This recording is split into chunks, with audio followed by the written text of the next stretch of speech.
야곱이 죽을 날이 가까웠음을 알게 됐습니다. 임종을 앞두고 유언을 하는 많은 믿음의 사람들이 있어요. 노아도 그랬고요, 이삭도 그랬고, 모세도 그렇고, 여호수아도, 다윗도 마찬가지입니다. 우리가 이제 죽을 날이 가까워져서 자녀들을 앞에 두고 또 가족들을 앞에 두고 임종한다는 것은, 그리고 유언을 할 수 있다는 것 참 행복인 것 같아요. 그렇죠?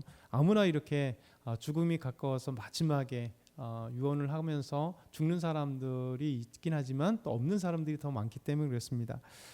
그럼에도 이게 단순하게 야곱은 이게 마지막 자녀들을 모아놓고 그들에게 임종하면서 유언하는 게 아닙니다. 야곱의 유언은 예언적 유언이라고 얘기합니다. 그러니까 미래의 일들을 그가 이루어질 일들에 대해서 분명히 유언이긴 유언인데 하나님이 하실 일들, 구원의 역사들, 이걸 구속사적 유언이라 이렇게 신학적으로 표현하는데요. 그가 12 아들을 모아놓고 이제 그들이 미래에 대한 이야기, 특별히 가나안의 정착과 정복, 또 영광스러운 미래에 대한 이야기들을 마지막 유언으로 하고 있습니다. 그게 1절의 말씀이에요.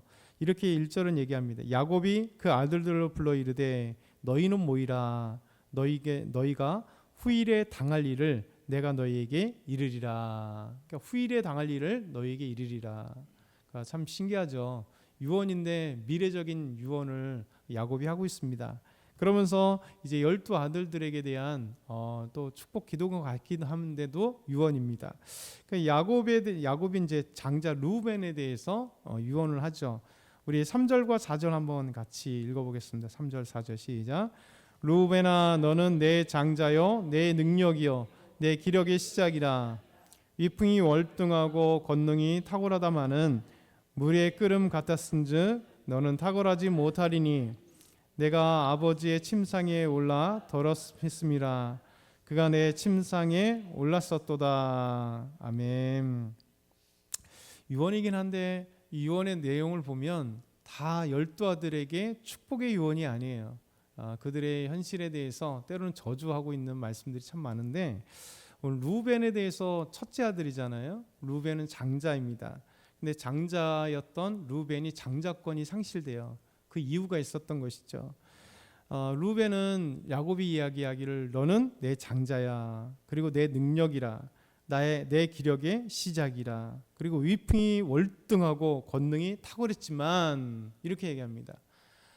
이 루벤에 대한 기대감이 얼마나 컸겠어요. 레아의 아들, 첫째 아들, 그리고 자신의 첫째 아들 루벤을 향하여서 비록 뭐 아내 레아는 그렇게 사랑하지 않았을지 모르지만 어쨌든 간에 자기의 첫째 아들에 대한 보이지 않는 사랑은 있었을 거잖아요. 그러니까 내 장자요 내 능력이요 내 기력의 시작이고 위풍이 월등하고 권능이 탁월했다 이렇게 얘기합니다. 근데 이 모든 것이 상실되었어요. 그 상실된 이야기가 뭐냐면 물의 끓음 같았다. 비유적인 거죠. 그러니까 정욕이 불타올랐던 거예요. 이 성적인 것이 확 올라서 그가 하나님 앞에 죄를 범하고 아버지에게 죄를 범한 것이죠. 너는 탁월하지 못하리니 내 아버지의 침상에 더럽혔다. 이 얘기를 하는 겁니다. 이 르우벤은 이렇게 정말 아버지에게 뭐 위풍이 당당하고 시작이고 대단했지만 결국 그 아버지 야곱의 첫 비라와 동침하게 되잖아요. 그래서 결국 아버지의 침상을 더럽힘으로 지금까지 아버지의 마음 가운데 아픔인 거죠. 저 꽤 오랜 시간이 지났잖아요. 그런데도 지금 이제 마지막 유언할 때 이 기억을 꺼집어내면서 내가 이렇게 장자기도 하고 능력이 탁월하기도 하고 내 능력이고 기력이 시작하고 그렇지만 이제 너는 그렇게 탁월하지 못할 것이다 이렇게 말씀하고 있습니다. 그래서 야곱의 유언에서 좋게 시작했다가 루벤은 그 모든 능력이 상실되고 이제 장자권이 상실돼요. 성경에 장자권 상실된 창세기 많잖아요. 마찬가지로 루벤도 장자로 태어났으나 그 장자권이 상실돼 버립니다. 그리고 두 번째는 이제 시몬과 레위에 대해서 또 유언을 합니다. 우리 5절과 7절, 우리 5절부터 7절 같이 읽겠습니다. 시몬과 레위는 형제여 그들의 칼은 폭력의 도로다. 내 오나 그들의 모의에 상관하지 말지어다. 내 영광아 그들의 집회에 참여하지 말지어다. 그들이 그들의 분노대로 사람을 죽이고 그들의 혈기대로 소의 발목 힘줄을 끊었음이로다. 그 노여움이 혹독하니 저주를 받을 것이요 분기가 맹렬하니 저주를 받을 것이라. 내가 그들을 야곱 중에서 나누며 이스라엘 중에서 흩트리로다. 아멘. 기대하는 거는 마지막 유언은 축복하는 유언이 돼야 되잖아요. 근데 참 야곱은 하여튼 독특한 삶을 살았습니다. 그리고 이해할 수 없는 이 예언적 유언을 해요. 르브는 또 이게 장자라지만 결국 자기의 침상을 더럽혔기 때문에 빌라와 이런 어떤 동침하는 문제 때문에 저주를 받게 되고, 두 번째 이제 시몬과 레이도 마찬가지입니다.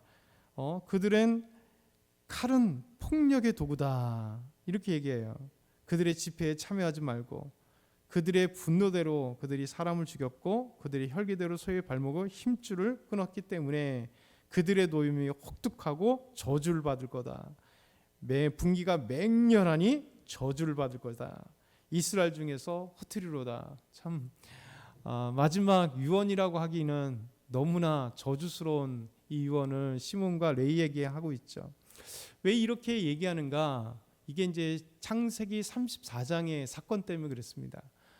이스라엘과 온 가족들이 저 삼촌 라반의 집에서 떠나와서 이제 세겜에 딱 도착했을 때 야곱의 딸 디나가 저 세겜을 구경하러 나갔다가 세겜의 하몰의 아들 세겜에 의해서 추장에 의해서 이제 강간을 당하잖아요. 그로 인해서 이제 아버지 야곱은 영적인 권위도 없고 자식들에 대한 권위도 없었다 그랬잖아요. 가서 그냥 바로 분명히 종들이 있고 가서 안 되면 딸이 지금 겁탈을 당해 저렇게 수치인데 아버지 입장이라면 그냥 종들을 엄청 들고 와서 다 죽여버릴 거예요. 전쟁을 할 거예요. 왜냐하면 야곱은 분명히 12아들만 있는 게 아니라 저 11명의 아들이 있었죠. 나중에 가다가 이제 마지막 루벤은 난 거기 때문에 결국 이제 베냐민을 낳은 거기 때문에 어찌됐든 그래도 많은 종들이 있었습니다. 그러면 아버지 입장에서 그래야했을 텐데 그 사건에서 영적 무기력이 보여졌던 것을 우리는 기억합니다. 그때 이제 자식들이 돌아왔을 때 형제들을 이 분노에 휩싸여서 자기 여동생 디나가 이 못된 짓을 당했기 때문에 형제들에게 분노해서 데리고 가서 그들과 약조를 하고 할례를 행할 것을 약속하고 그들을 그냥 몽땅 죽였던 사람들이 누구냐면 시몬과 레이예요. 이 시몬과 레이가 가족 중에서 막 얘기합니다. 그래서 이제 창세기 34장에 있는 그 하몰과 그 하몰의 아들 추장 세겜과 그 종족들을 다 죽여버렸다는 거죠. 그런데 신기하게 그렇게 죽이면 어떻게 됩니까? 내 딸, 너희 여동생의 그 원수를 잘 갚았다. 사실 야곱이 그렇게 얘기를 했어야 되는데 오히려 너희들이 나에게 엄청난 해를 끼쳤다 이렇게 얘기를 하잖아요.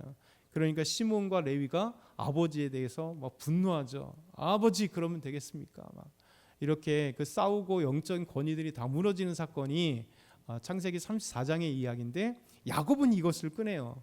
그러면서 유언인데 불구하고 막 저주를 시몬과 레위 자기 아들들에 대해서 저주를 퍼붓는 참 신기한 예언적 유언인데 놀라운 이 유언들을 해요. 우리가 생각할 수 없는 하여튼 야곱은 그의 인생 가운데 독특한 일들을 너무 많이 행하고 하는 건데 어찌됐든 간 장자 루벤에 대해서도 자기 침상을 더럽혔기 때문에 그 장자여 위풍당당하고 능력이 기력이 시작이고 이런 것들이 이제 다 없어지는 그런 유언을 하고 시몬과 레이는 저 저주를 받을지어다 흩어질지어다 막 이렇게 유언을 하고 있습니다. 그리고 마지막 오늘 말씀 마지막에는 유다에 대해서 유언을 합니다. 근데 유다에 대해서 유언할 때는 또 놀라운 일이 벌어져요. 그에게 미래적인 예언, 곧 유다의 후손 가운데 왕이 나올 거다라고 얘기를 합니다. 그 왕이 영원하게 이루어질 거다. 이 말씀이 드디어 창세기 3장 15절 이후에 가장 중요한 예수님에 대한 예수께서 유다의 후손 가운데 이 땅에 태어날 것이고 그리고 다윗 왕이 왕이 될 것이며 그 다윗 왕의 후손 가운데 왕권을 가지고 이 땅에 오실 예수 그리스도 그 구원자 메시아에 대한 예언이 이 말씀이에요. 그래서 8절부터 12절 보면 유다는 또 놀랍게도 아름다운 축복을 해요. 자 보면 유다야 너는 형제들의 찬송이 될지라. 그러니까 유다의 이름 자체가 찬송이잖아요. 근데 유다야 너는 형제의 이름들의 찬송이 될지라. 내 손이 내 원수의 목을 잡을 것이요 내 아버지 아들들이 내 앞에 절하리로다. 유다는 사자 새끼로다. 내 아들아 너는 움킨 것을 찢고 올라갔도다. 그가 엎드리고 웅크림이 숫사자 같고 암사자 같으니 누가 그를 범할 수 있으랴. 그러면서 이 말씀, 규가 유다를 떠나지 아니하며 통치자의 지팡이가 그 발 사이에서 떠나지 아니하기를 실로가 오시기까지 이르리니 그에게 모든 백성이 복종하리로다. 이렇게 말씀합니다.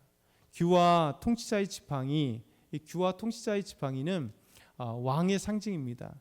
나중에 이제 보게 되면 우리가 자주 얘기되지만 애굽의 이집트의 왕을 보면 이렇게 두 가지 다 이렇게 홀과 지팡이 이렇게 딱 가지고 있잖아요.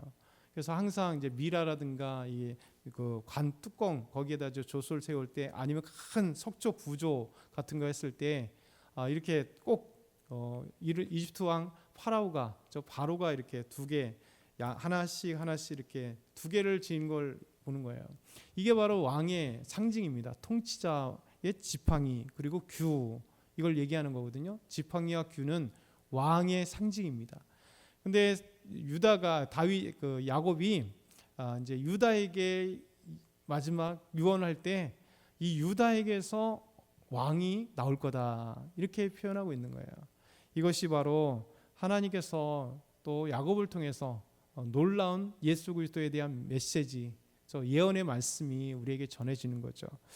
오늘은 이제 이 야곱의 마지막 예언적 유언을 이야기하고 있습니다. 그러면서 우리가 생각해 보는 것이 참 특이하다. 계속 얘기되는 것처럼 어떻게 이렇게 아름다운 축복의 메시지를 유언으로 남기는 게 아니라 그들의 죄에 대해서 그들의 잘못된 것에 대해서 다시 마지막으로 들춰내면서 저주를 퍼붓고 그러하는 것들. 유다에게서는 또 놀랍게도 규와 통치자의 지팡이가 너에게서 나올 것이다 라고 하는 또 하나의 놀라운 메시지를 이렇게 전하는지 이거는 우리는 알 수 없지만 하나님께서 야곱을 통하여 행하시는 놀라운 일들을 우리에게 보여주고 있습니다. 그럼에도 오늘도 우리가 두 가지 긍정적인 면과 부정적인 면을 우리가 또 한번 생각해 봐야겠죠.